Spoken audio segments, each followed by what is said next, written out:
kata ini, ia pun pergi tanpa menoleh lagi. Lorenzo menatapnya berpamitan dengan Bibi Nola dan yang lainnya.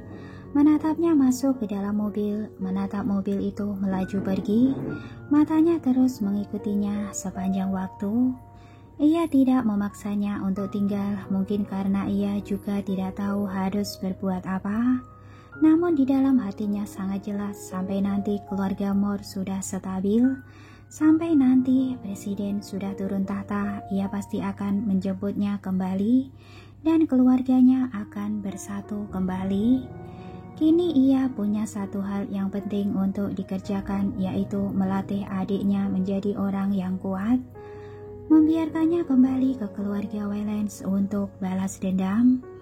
Keluarga Wellens berani mengusik adik perempuan Lorenzo, dendam ini pasti harus terbalaskan. Setelah kembali ke kota tua, Dewi merawat anak-anak dengan tenang, fokus meracik obat-obatan untuk menyembuhkan anak-anak agar mereka kembali sehat sepenuhnya. Pada saat bersamaan, ia juga menyempurnakan senjata dan obat-obatan rahasia agar dapat ia gunakan sebagai alat pertahanan diri dalam menghadapi bahaya. Kini ia sudah meracik berbagai macam obat-obatan rahasia dan senjata yang hebat yang bisa digunakan dalam berbagai situasi. Ia kini menjadi semakin percaya diri.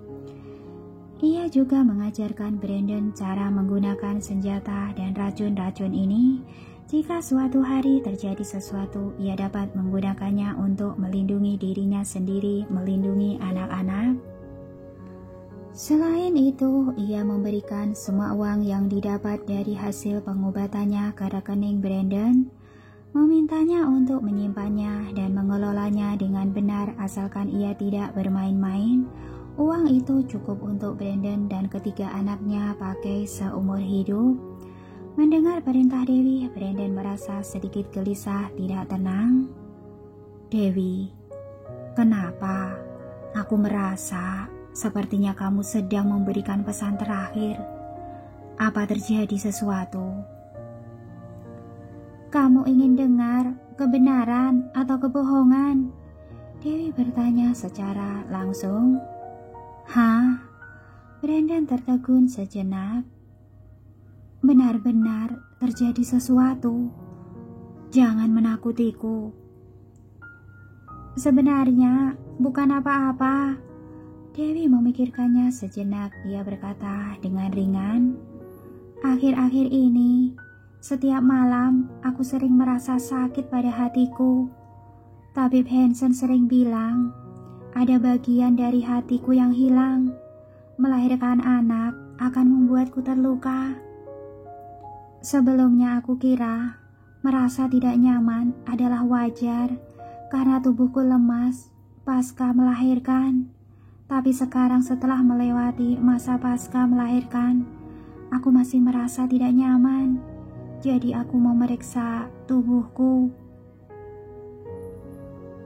Benar saja, hatiku kini perlahan-lahan mengalami kerusakan. Apa maksudnya? Brandon panik. Sebenarnya hati setiap orang dapat perlahan-lahan menua seiring bertambahnya usia. Hanya saja hatiku lebih cepat menua, lebih cepat 10 kali dibandingkan dengan orang lain pada umumnya. Dewi menjelaskan dengan sederhana. Sebenarnya ini bukanlah hal yang luar biasa. Semua orang akan mati, hanya masalah waktu. Dewi, kamu jangan membuatku takut. Kamu masih muda, umurmu masih awal 20 tahunan. Jangan takut. Dewi menepuk-nepuk punggungnya. Aku hanya melakukan pencegahan. Aku tidak akan mati secepat itu. Ini masih terlalu awal. Itu. Sudah. Dewi menghiburnya. Jangan terlalu gugup. Aku hanya merasa tubuhmu kuat. Kamu tidak menggunakan otakmu. Kamu seharusnya bisa hidup lebih lama dariku. Jadi aku mempercayakan hal ini padamu. Kamu tidak perlu terlalu gugup. Brandon tidak berani banyak bertanya lagi, namun hatinya masih gelisah.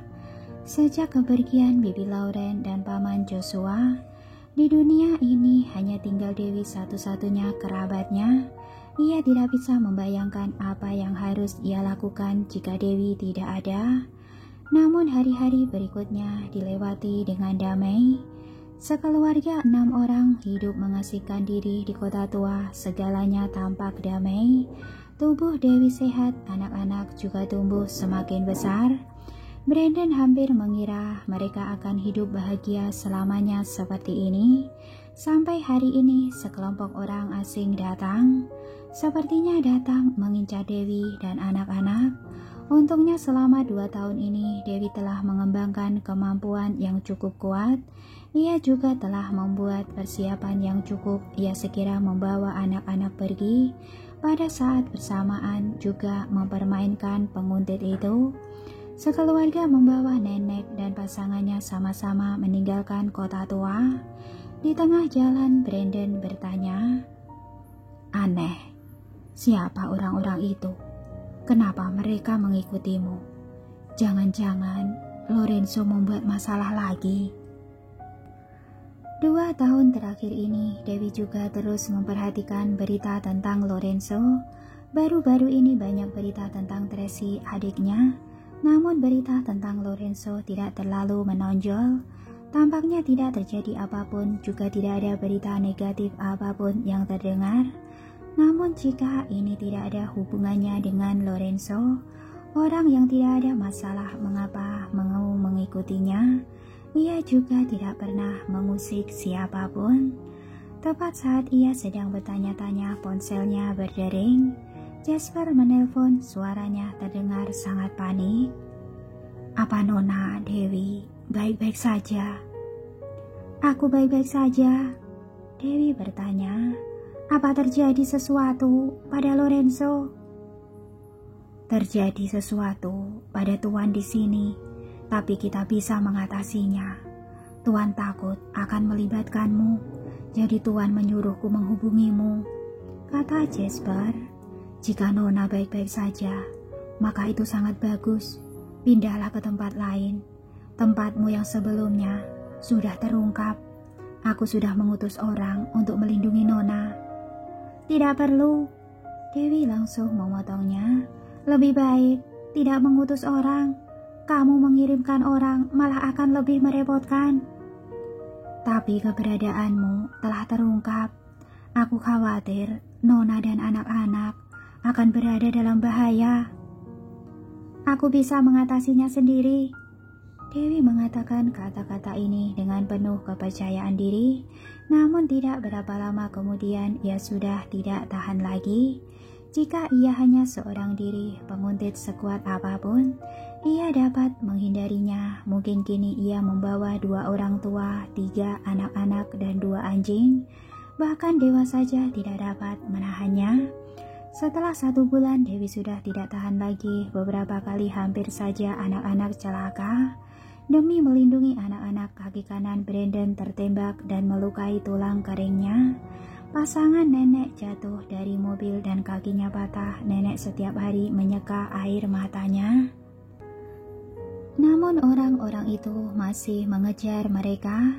Dewi mendapatkan informasi bahwa Tracy telah benar-benar merobek wajah keluarga Wellens demi balas dendam. Kini kondisi begitu berbahaya, ditambah lagi Lorenzo kembali berselisih dengan presiden. Namun kali ini tampaknya Lorenzo lebih kuat untuk melawan. Presiden sudah tidak tahan lagi, jadi ia mengirimkan orang-orang untuk menangkap Dewi. Awalnya Dewi menganggap setelah meninggalkan Lorenzo, meninggalkan keluarga Moore, ia dapat menjauhi orang-orang yang berbahaya dan licik. Tapi tak disangka ia masih tidak bisa lepas dari mereka. Presiden sepertinya tahu ia telah melahirkan anak-anaknya Lorenzo, jadi mereka datang menangkap anak-anak untuk dijadikan sandera. Benar-benar pengaruh buruk Lorenzo masih ada. Dalam beberapa hari berikutnya, Dewi masih berjuang, namun ia tetap tidak bisa bertahan lagi. Sampai akhirnya ia membuat satu keputusan yang berani, mengirim anak-anak pulang ke keluarga Moore. Brandon hampir terkejut mendengarnya. "Dewi, apa kamu sudah gila? Mereka semua darah dagingmu sendiri. Kamu mengirimkan mereka kembali ke sana. Sangat berbahaya. Keluarga Moore adalah tempat yang penuh perselisihan dan gangguan. Sekarang berbeda dengan yang dulu. Kekuatan Lorenzo yang sekarang sanggup melawan presiden. Jika memang tidak sanggup, Lorenzo juga akan melindungi anak-anak dengan baik. Mengirimkan anak-anak kembali ke keluarga Moore pastinya akan lebih aman daripada membiarkan mereka tinggal bersamaku." Dewi sangat sadar dan rasional. Dengan tahu jelas ia sama sekali tidak mungkin dapat melindungi anak-anak seorang diri, namun Lorenzo bisa. Tapi Brandon hendak membujuk Dewi lagi, tapi ia akhirnya terdiam ketika mendengar tangisan takut anak-anak. "Pesankan pesawat khusus untuk kembali ke kota Snowy." "Oke." Dewi mengirimkan anak-anak ke keluarga Moore dengan menggunakan pengiriman paket. Lorenzo sedang mengurus urusan resmi. Ia membuka pintu ruang rapat, menemukan ketiga anak kecil sedang merangkak di atas meja panjang, merobek dokumennya dan menyebarkan sobekan kertas kemana-mana. Seluruh karyawan kantor berdiri di sisi samping. Raut wajah mereka sangat terkejut, tidak berani sembarangan bertindak. Biar bagaimanapun ketiga anak ini mirip sekali dengan bos mereka. Ditambah lagi ada sejenis aura di antara alis mereka. Lorenzo tercengang menatap ketiga anak itu. Tidak lama kemudian ia kembali ke kesadarannya. Ia mengerutkan alis. "Dari mana datangnya monyet-monyet kecil ini?" Deskripsi sangat tepat. Mereka benar-benar terlihat seperti monyet kecil. Dengan kelincahannya merangkak, tersenyum ceria, lincah dan imut. Saat melihat mereka, Lorenzo teringat akan Dewi. "Ini..." Kata-kata di ujung bibirnya tidak tahu bagaimana harus diungkapkan. Ia sedikit ragu dan cemas. "Tuan, ketiga anak ini dikirimkan lewat paket.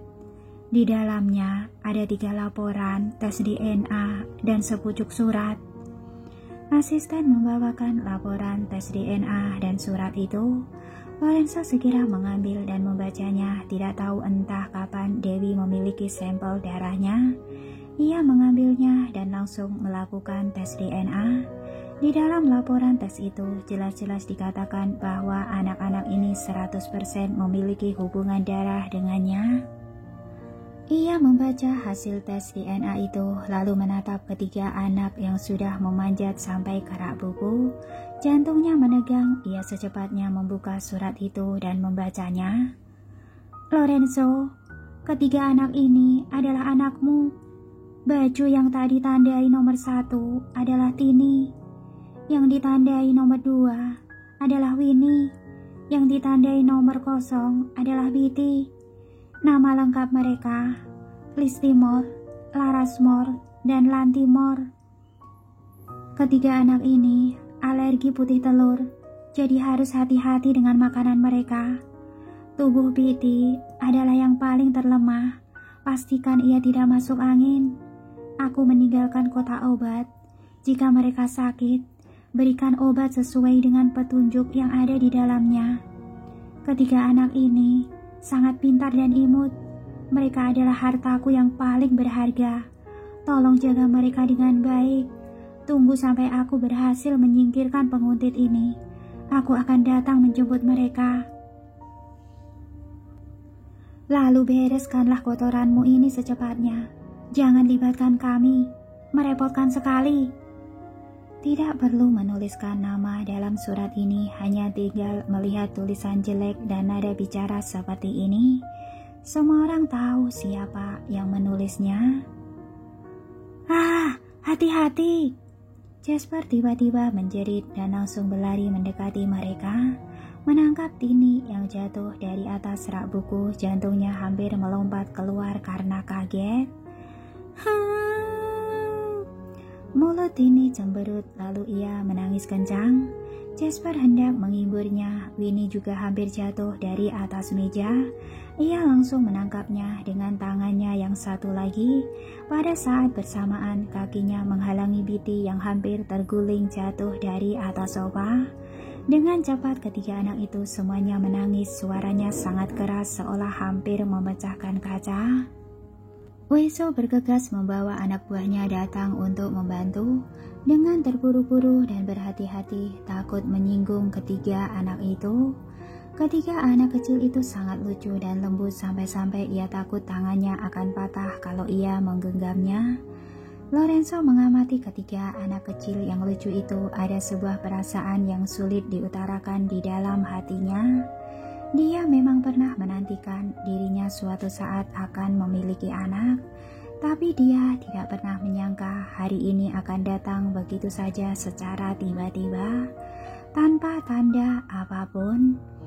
Secara tiba-tiba, tiga anak kecil jatuh dari langit datang ke dalam dunianya.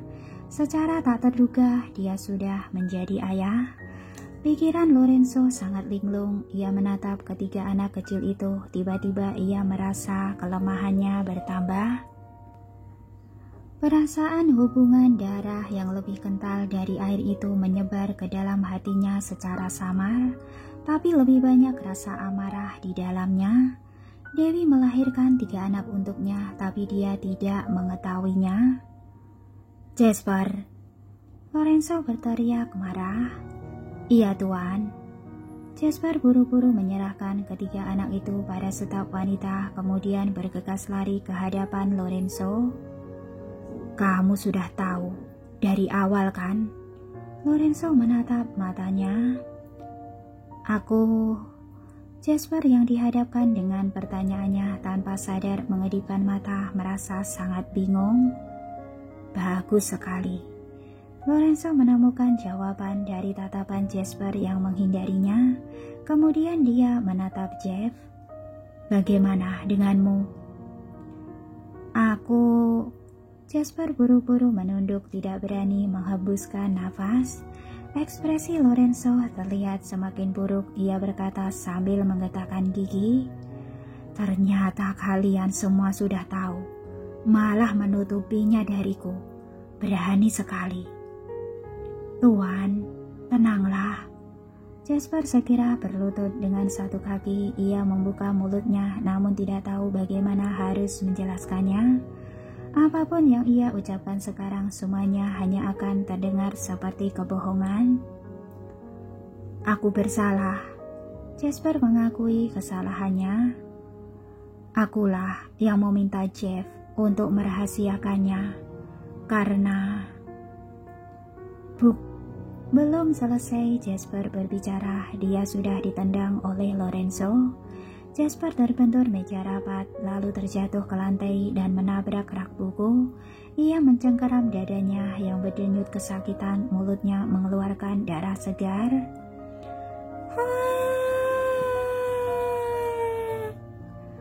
Ketiga anak kecil itu begitu terkejut hingga menangis.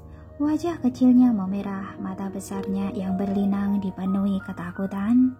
Lorenzo awalnya masih ingin marah, tapi melihat anak-anaknya yang seperti itu, ia menenangkan diri lalu memerintahkan, jaga anak-anak dengan baik.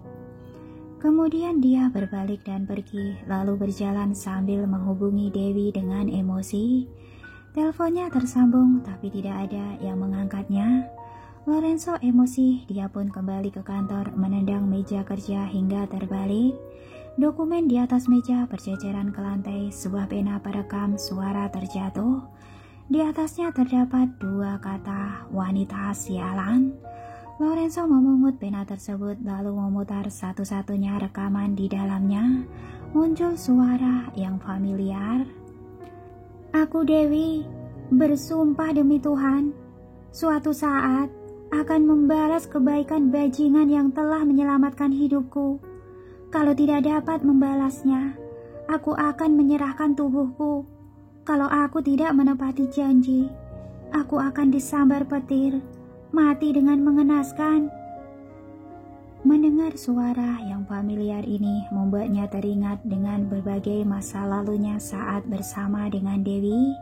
Perasaan hati Lorenzo semakin kacau dan sulit diutarakan. Dia segera mengirimkan rekamannya itu pada Dewi. Kenangannya terulang lagi dari sana. Waktu pun berlalu setengah tahun kemudian.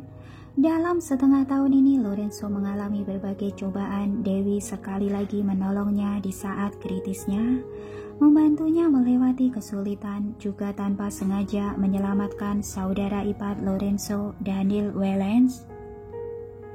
Tetapi setelah semuanya selesai, Dewi melarikan diri lagi karena dia tidak ingin melewati hidup yang penuh dengan kekhawatiran dan tipu daya itu lagi. Untungnya di tengah perselisihan ini, karena hubungan antara Tracy dengan keenam anak, Lorenzo dan Daniel secara ajaib berubah jadi musuh menjadi teman. Kedua keluarga yang telah berjuang selama puluhan tahun ini mulai maju bersama, memimpin dunia bisnis. Tidak ada lagi seorang pun yang berani mengganggunya. Nah, beginilah kisah perjalanan cinta dan kehidupan Dewi bersama dengan Lorenzo. Sungguh mengharukan dan kisahnya sangat tragis ya. Banyak sekali halangan yang merintangi kisah perjalanan mereka. Untuk kisah Dewi dan Lorenzo berakhir sampai di sini, tapi ini belum selesai ya. Masih ada kisah selanjutnya di mana Lorenzo dan Daniel Wellens itu sudah berbaikan ya. Yang awalnya dulu adalah musuh bebuyutan antara keluarga Moore dengan keluarga Wellens, itu adalah musuh dari turun-temurun ya. Tapi karena Tracy sebagai adik dari Lorenzo yang punya hubungan dengan Daniel Wellens, akhirnya keduanya jadi keluarga yang hidup berdampingan dan menjalani bisnis secara berdamai. Untuk kisah selanjutnya akan menceritakan kisah yang dulu di mana Tracy dan Daniel telah menyiapkan sebuah pernikahan, dan ini kisah di bab 527, bab 528 ya. Di bab itu tentang Tracy dan Daniel sedang menyiapkan sebuah pernikahan, dan Lorenzo serta Daniel juga sudah berbaikan. Dewi juga gitu, sudah berbaikan dengan Lorenzo dengan perantara Daniel dengan menggunakan trik-trik yang licik ya. Lorenzo diajarin oleh Daniel untuk mengelabui Dewi, dan akhirnya keduanya hidup dengan rukun, dan Dewi sudah tidak melarikan diri ya, kabur-kaburan seperti sebelumnya, dan anaknya yang sebelumnya ditinggalin ke Lorenzo, terus dia kabur. Terus Lorenzo akhirnya tidak bisa menjaga anaknya dititipin sama Tracy. Akhirnya berkumpul dengan 3 anaknya Tracy, jadi 6 anak ya, bisa berkumpul semua.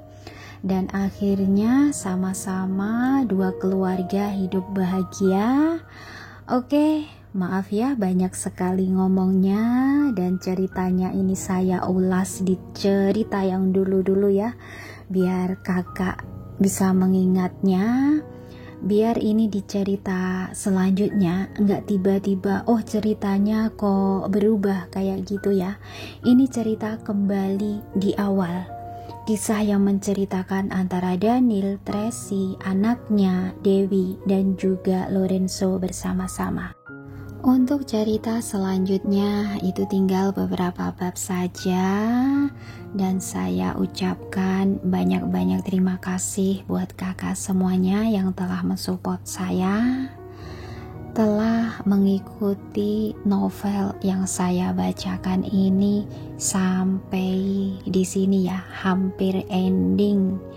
Dan saya akan lanjutkan kisahnya ini ya sampai selesai. Saya ucapkan terima kasih sekali lagi dan sampai jumpa di cerita selanjutnya. Terima kasih. See you next story.